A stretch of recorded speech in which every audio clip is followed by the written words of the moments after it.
Hello student, Dolly Sharma from Dolly coaching method. जो आपको physics का मैंने वीडियो पिछली बार बताया था उसी की आगे कंटिन्यू कर रही हूँ। तो आई होप कि आपने वो देखा होगा। तो देखिए यहाँ मैं इस पे बेस न्यूमेरिकल सॉल्व करना बता रही हूँ। क्वेश्चन बहुत सिंपल होते हैं। तो मैंने कल आपको बताया था कि अगर दो अलग अलग वायर हो तो पैरेलल कॉम्बिनेशन होता है और सिंगल वायर हो तो सीरीज होता है।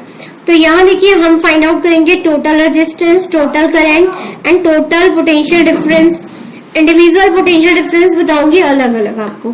तो सबसे पहले देखिए 8 ओम और 12 ओम ये आपके पैरेलल में है। तो मैंने आपको बताया। अब एक और काम करिए, यहाँ इसके नीचे R1, यहाँ R2 और यहाँ R3 लिख लीजिए।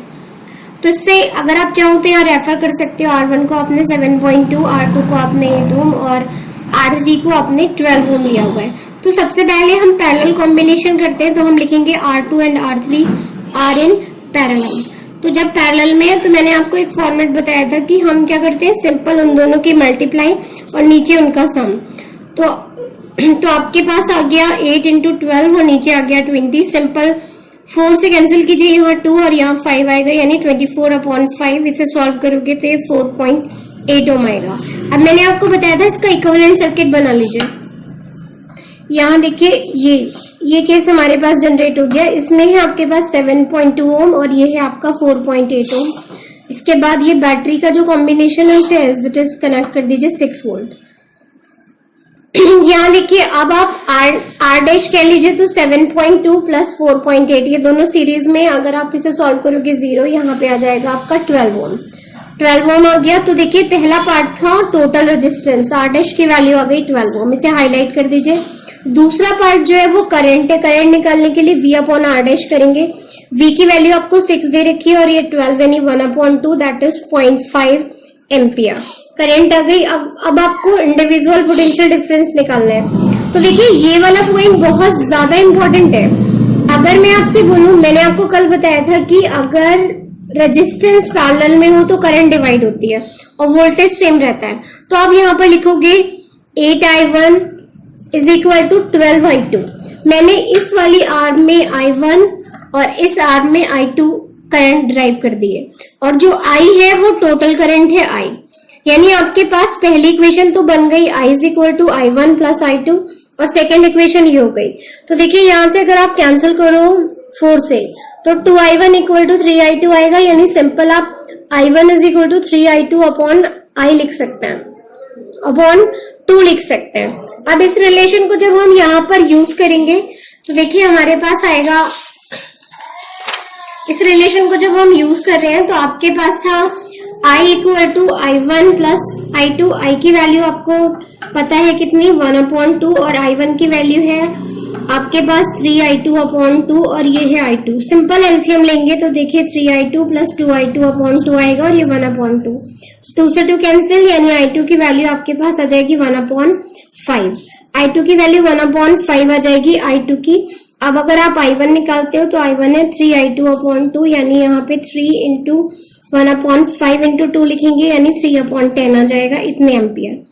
तो देखिए दोनों वैल्यूज आ गई। अब मैंने आपसे बोला आपको वोल्टेज निकालना है। तो अगर आप V1 निकाल रहे हो तो V1 के लिए हम लिखेंगे I1 इंटू 8। I1 की वैल्यू थी 1/5 इंटू 8 दैट इज 8/5, यानी कि 1.6 वोल्ट लिख सकते हैं। और V2 अगर आप निकालोगे तो देखिए यहाँ पे एक मैजिकल वर्ड होगा जो मैं आपको बताती हूँ, 12I2। 12 ऐसे ही और ये 3/10 रखेंगे। फिर आप इसे कैंसिल कर सकते हो। अगर 12 इंटू 3 रखोगे, इसे कैंसिल करोगे 36/10 यानी 3.6 वोल्ट आ जाएगा ये आपके पास यहाँ पर। हाँ, तो ये दोनों वैल्यूज है, इनको अगर आप सम अप करोगे तो आपके पास टोटल वोल्टेज आ जाएगा और वो वोल्टेज आपका इसके क्रॉस होगा अलग अलग। तो देखिए एक बार फिर से देख लीजिए क्वेश्चन पूरा। क्वेश्चन में हमारे पास एक सर्किट डायग्राम दे रखा था 7.2 और 8 ओम का। उसके बाद आपने क्या करा, टोटल रेजिस्टेंस के लिए पहले इन दोनों को मैंने यहाँ R1, R2, R3 लिखा है। फिर इनका पैरेलल कॉम्बिनेशन निकाला। देखिए 8 इंटू 12 अपॉन 8 प्लस 12 ये जो वैल्यू आई है। इसके बाद आप हमेशा इक्विवेलेंट सर्किट बनाएंगे। तो 7.2, 4.8 कैलकुलेशन करके टोटल रेजिस्टेंस आएगा। टोटल रेजिस्टेंस के बाद टोटल करंट फाइंड आउट करेंगे और इंडिविजुअल करंट फाइंड आउट करने के लिए आपको ये फॉर्मेट लगाना है। इसी पे मैं आपको एक नेक्स्ट क्वेश्चन सॉल्व करके दिखा रही हूँ। यहाँ देखिए अब की बार सर्किट में हमें 1 एम्पियर की करंट दे रखी है 5 ओम रेजिस्टर में, और आपके पास रेजिस्टेंस दे रखा है 10 ओम और 15 ओम पैरेलल में। सबसे पहले पूछा है what is the current in 10 ohm and 15 ohm. Next में पूछा है what is the PD across AB and AC. तो एबी के अक्रॉस आपका 5 ओम रेजिस्टेंस लगा हुआ है और एसी के अक्रॉस ये पूरा सर्किट है, यानी टोटल वोल्टेज पूछा है और आपसे पूछा है व्हाट इज टोटल रेजिस्टेंस। तो सिंपल सा देखिए, सबसे पहले सॉल्यूशन में आप ये इंडिकेट कर दीजिए जो मैंने अभी आपको बताया, R1, R2 एंड R3। आप लिख दोगे R1 is equal to 5 ohm, R2 is equal to 10 ohm and R3 is equal to 15 ohm. तो सबसे पहले हम यहां पर लिख रहे हैं 10 ohm and 15 ohm are in series, are in parallel. तो जब पैरेलल में होते हैं तो वोल्टेज इक्वल होते हैं, यानी 10I1 is equal to 15I2 लिख सकते हो। यहां से आपके पास आ जाएगा 2I1 is equal to 3I2, यानी आप I1 की वैल्यू फाइंड आउट कर लोगे 3I2 upon I2। This is your equation number 1। अब यहां देखिए, आपको ध्यान क्या रखना था, टोटल करंट को आपने दो पार्ट्स में डिवाइड किया, I1 प्लस I2 में। तो जब आप ये सॉल्व करोगे तो I1 के प्लेस में आप 3I2 लगाओगे और यहाँ पे I2, और ये वैल्यू आपको दे रखी है 1, यानी finally you have got 5I2 upon 2 is equal to 1, यानी I2 की वैल्यू 2 अपॉन 5 यानी 0.4 एम्पियर आएगी। तो अगर आप मुझसे पूछो I1 तो मैं डायरेक्ट बोल दूंगी 0.6 एम्पियर।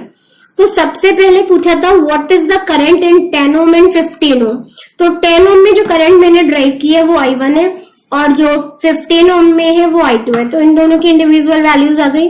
आपसे पूछा है पीडी अक्रॉस एबी, तो पोटेंशियल डिफरेंस अक्रॉस एबी निकालने के लिए आपको देखना होगा कितना रेजिस्टेंस लगा है 5 ओम और करंट कितना फ्लो हो रही है 1, यानी कितना हो जाएगा 5 वोल्ट। अब आपसे पूछा है what is the potential difference across AC.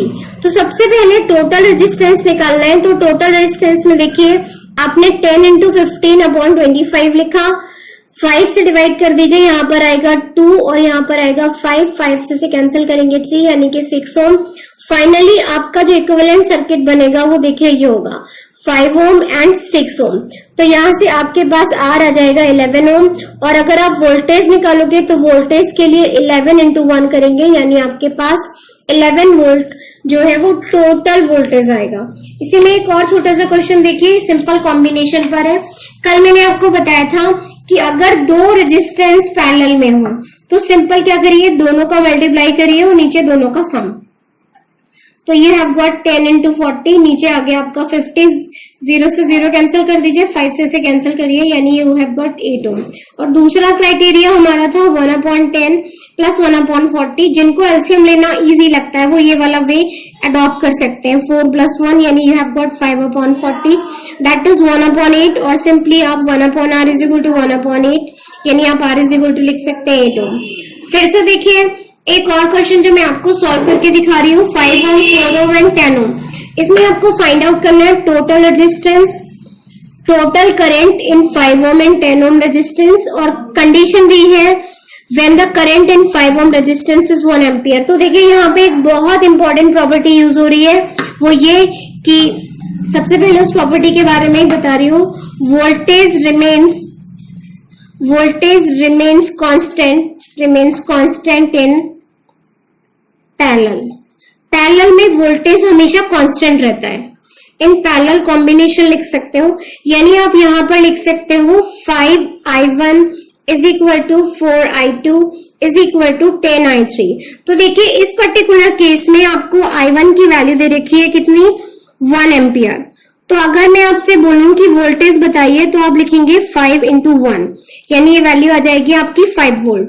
तो अगर आप मुझसे 4 ओम के क्रॉस करंट पूछोगे तो सिंपल मैं इस कैलकुलेशन को कंडक्ट करने के लिए यहां पर लिखूंगी 5 is equal to 4 into I2, और I2 की वैल्यू आ जाएगी 5/4 यानी कि 1.25 एम्पियर। और अगर आप मुझसे कहेंगे 10I3 इज इक्वल टू, तो मैं अभी भी कितना लिखूंगी 5, और I3 की वैल्यू आ जाएगी 5/10, यानी आप डायरेक्ट 0.5 एम्पियर लिख सकते हैं। तो देखिए इंडिविजुअल करंट आ गई। अब आपको निकालना था टोटल रेजिस्टेंस। तो टोटल रेजिस्टेंस में देखिए एक बार कॉम्बो यहां बना दे रही हूं, ये है 5 ओम, दिस इज योर 4 ओम और 10 ओम। तो देखिए एक तरीका तो ये है जो मैं आपको बता रही हूँ 1/5, 1/4 और 1/10। तो जिन लोग को एलसीएम लेना इजी लगता है वो एलसीएम ले सकते हो। 20 यहाँ पर आएगा 4, यहाँ 5 और यहाँ 2। फाइनली यू हैव गॉट 11/20, यानी आर की वैल्यू आ जाएगी आपकी 20/11। पर जिन लोगों को एलसीएम लेने में प्रॉब्लम होती है उनके लिए कल मैंने एक फॉर्मूला बताया था कि आप डायरेक्ट याद रख सकते हो। ऊपर तो तीनों रेजिस्टेंस का मल्टीप्लाई आएगा, नीचे कॉम्बिनेशन आएगा R1 R2 R2 R3 plus R3 R1। तो देखिए R1 के प्लेस में मेरे पास है 5, R2 के प्लेस में है 4 और R3 की वैल्यू है 10। मैंने आपको बताया था फिजिकल क्वांटिटीज जो होती है वो विद यूनिट लिखी जाती है, तो यूनिट मेंशन करिएगा जरूर। तो देखिए 5 × 4 × 10, नीचे आप लिखोगे 5 × 4 प्लस 4 × 10 प्लस 10 × 5। ऊपर देखिए मल्टीप्लाई मत कीजिए, इसको एज इट इज रखिए। नीचे कितना होगा आपका 20, ये वाली वैल्यू हो जाएगी आपकी 40 और दिस इज 50। इसको आप सम अप करोगे तो देखो कितना आ रहा है 60, यानी कि 110। 5 × 4 × 10 अपॉन में आ रहा है आपका 110। जीरो से आप जीरो कैंसिल कर दीजिए और यू हैव गॉट 20/11 ओम। तो देखिए इस रिजल्ट को और इस रिजल्ट को देखिए, दोनों रिजल्ट आपके मैच कर रहे हैं।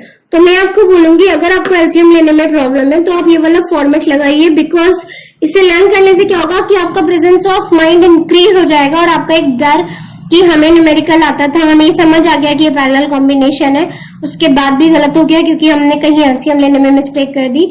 तो एक्चुअली आपकी थोड़ी सी परसेंटेज ही आपको अलग ग्रेड में ले आएगी। तो उसके लिए इस टाइप की चीजों को भी फेवर कीजिए। कुछ चीजों को आप फॉर्मूले की तरह लर्न कीजिए। अगर आपके बेस स्ट्रांग नहीं है तो आप अपने आप को ही फेवर दीजिए। थैंक यू, शुक्रिया, जय हिंद।